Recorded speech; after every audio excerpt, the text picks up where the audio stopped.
Web news ডিজাইনের পক্ষ থেকে আমি এস এ ফারুক আপনাদের সবাইকে স্বাগত জানাচ্ছি বেসিক এইচটিএমএল বাংলা টিউটোরিয়ালের দ্বিতীয় পর্বে। গত পর্বে আমরা শিখেছিলাম গত পর্বে আমরা যা শিখেছিলাম তার কোডগুলো হয়েছে। আমরা এখন ওপেন করব।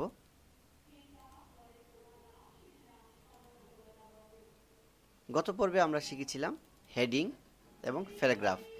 হেডিং একটি ট্যাগ, প্যারাগ্রাফ একটি ট্যাগ। হেডিং ট্যাগের ব্যবহার শিখেছি, প্যারাগ্রাফ ট্যাগের ব্যবহার শিখেছি।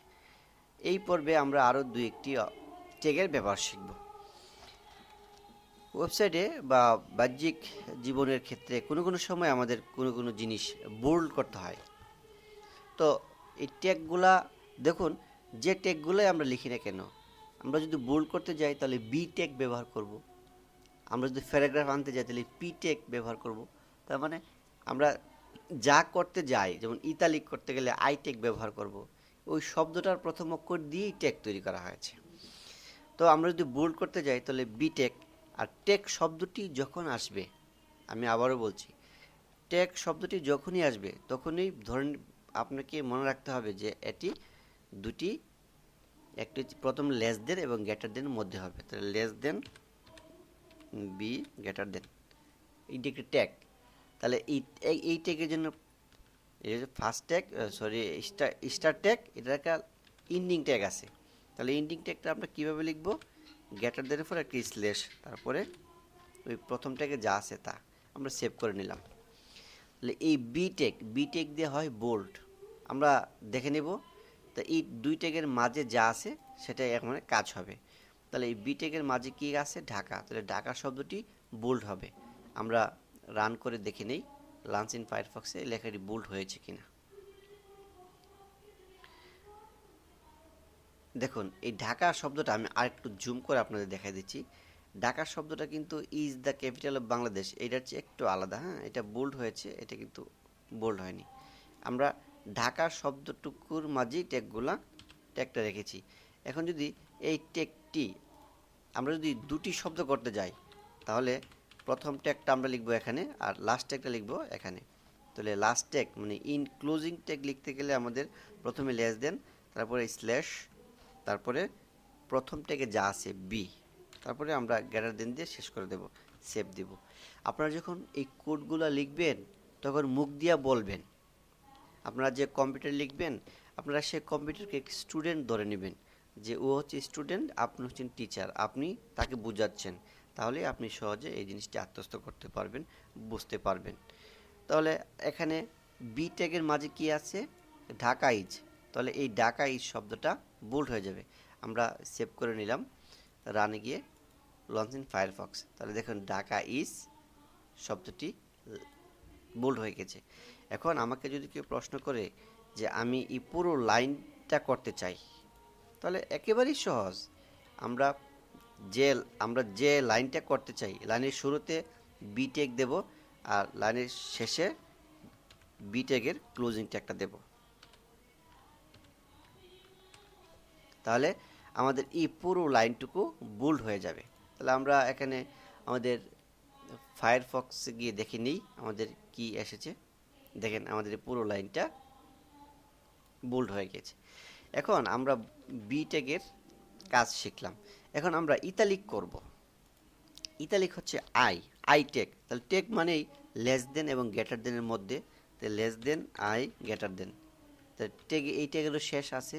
আমরা ঢাকা শব্দটাকে ইতালিক করতে চাই, তাহলে ঢাকা শব্দটি শেষে ইন্ডিং ট্যাগ দিব। কার ইন্ডিং ট্যাগ? আয়ের, মানে ইতালিক। তাহলে ইতালিকের ইন্ডিং ট্যাগ দিতে হলে, তাহলে ইন্ডিং ট্যাগ যদি আমরা লিখতে যাই তাহলে লেস দেনের পরে একটি স্ল্যাশ হবে, তারপরে প্রথম ট্যাগে যা আছে তা, প্রথম ট্যাগে আছে আই, এখানে আই দিবেন, তারপরে গ্রেটার দেন দিয়ে শেষ। কন্ট্রোল কিবোর্ড থেকে কন্ট্রোল এস চাপতে পারেন, ফাইলে গিয়ে সেভ ক্লিক করতে পারেন, অথবা এখানে দুইটা অপশন আছে সেখানে সেভ দিতে পারেন। তো আমরা এই ইতালিক শব্দটা করলাম ঢাকা, না? তাহলে ইতালিক শব্দটি হলো, তো ঢাকা শব্দটি ইতালিক হয়ে যাবে। তাহলে আমরা রানে গিয়ে ফায়ারফক্সে দেখে নিই। দেখুন ঢাকা শব্দটা ইতালিক হয়ে গিয়েছে। আমরা কিন্তু আস্তে আস্তে অনেকগুলো ট্যাগের ব্যবহার শিখে ফেলেছি। হ্যাঁ, এভাবেই আমরা শিখব। আমরা প্রথমে শিখেছিলাম, আমি একটু রিভাইজ দিয়ে নিই। প্রথমে H1 মানে হেডিং ট্যাগের ব্যবহার শিখেছি, তারপরে পি ট্যাগের ব্যবহার শিখেছি, তারপরে বি ট্যাগ মানে bold, Dhaka is the capital of Bangladesh এই লেখাটা বোল্ড করেছি। তারপর আই ট্যাগ ইতালিক, হ্যাঁ ঢাকা শব্দটা ইতালিক, ইতালিক ঢাকা শব্দটিকে আমরা ইতালিক করব, সেক্ষেত্রে আমরা আই ট্যাগ ব্যবহার করেছি। এভাবে আমরা সুন্দর সুন্দর ওয়েবসাইট তৈরি করব। এখন এখানে যদি আরেকটু বিষয় নিয়ে আমরা আলোচনা করতে চাই যে এই লেখাটিকে আমরা লাল করব, কালার করব, স্টাইল করব, হ্যাঁ স্টাইল করা যায়। এই ট্যাগটা কি? এটা হেডিং। তো হেডিংটা কোথায় লেখা? এখানে। তো এই গ্রেটার দেনের ভিতরে আমরা লিখব স্টাইল, STYLE সমান চিহ্ন ডাবল কোটেশন। এখন আপনি যা কিছু লিখবেন ডাবল কোটেশনের মধ্যে লিখবেন। যেমন কালার করবেন, COLOR colour colon red, RED red, তারপর সেমিকোলন দিবেন। বাস, আপনার এখানে শেখার জিনিস হচ্ছে স্টাইল সমান সমান আর ডাবল কোটেশনের মধ্যে যা লেখা লিখবেন। আর যা লেখার সমান কালার এবং রেড ভ্যালুর আগে একটি কোলন দিয়ে নেবেন, তাহলে হয়ে যাবে। আচ্ছা, এখন কিন্তু দেখুন আমরা তাহলে রান অপশনে যাই, ফায়ারফক্সে যাই, তাহলে আমাদের এখানে কিন্তু লাল হচ্ছে না। তাহলে নিশ্চয়ই কোথায় প্রবলেম হয়েছে। হ্যাঁ, এই প্রবলেমটা আমি ইচ্ছে করেই করেছি যেন আপনারা বুঝতে পারেন। দেখুন, এই যে স্টাইল লেখার পর কালার লিখলাম, এরপর আমরা সেভ দিই।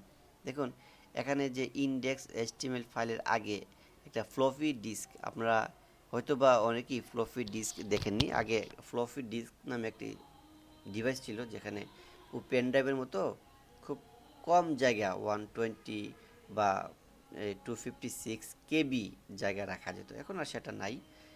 সেরকম একটি চিহ্ন দেওয়া আছে, সেটা লাল হয়ে আছে, অথবা টাইটেল বারে সি এর আগে একটা ফুল স্টার দেওয়া আছে, সেখান তাহলে বুঝতে হবে আমাদের সেটা সেভ হয়নি।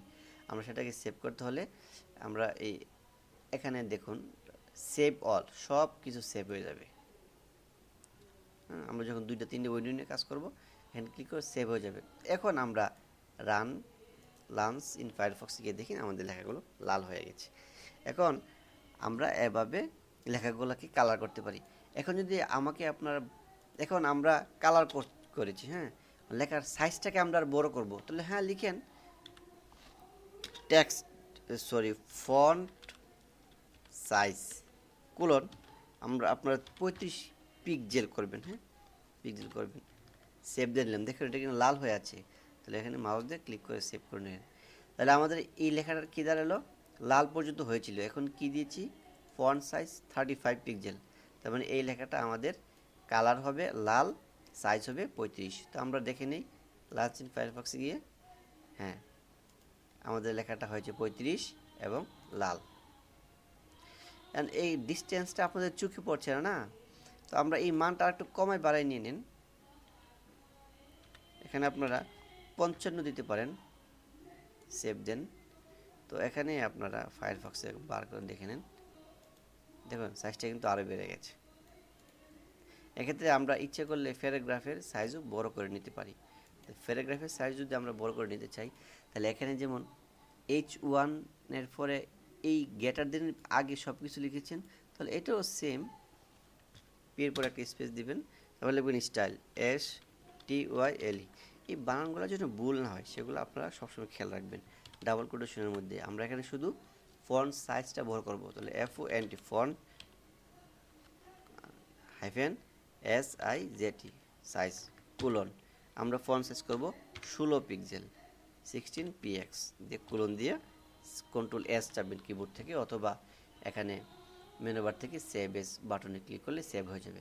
এখন যদি আমরা ব্রাউজারে দেখি, তাহলে আমরা এখানে রিলোড করে নিব, অথবা ফাংশন 5 চেপে নেব, চেপে নিলে আমাদের এটা আসবে। তো এখন যে ফন্টগুলো দেখছেন সেটা হচ্ছে 16 ফন্ট। এখন পরিবর্তনটা আমাদের চোখে পড়ছে না। এখন আমরা এই সাইজটা কমায় বাড়ায় নিতে পারি।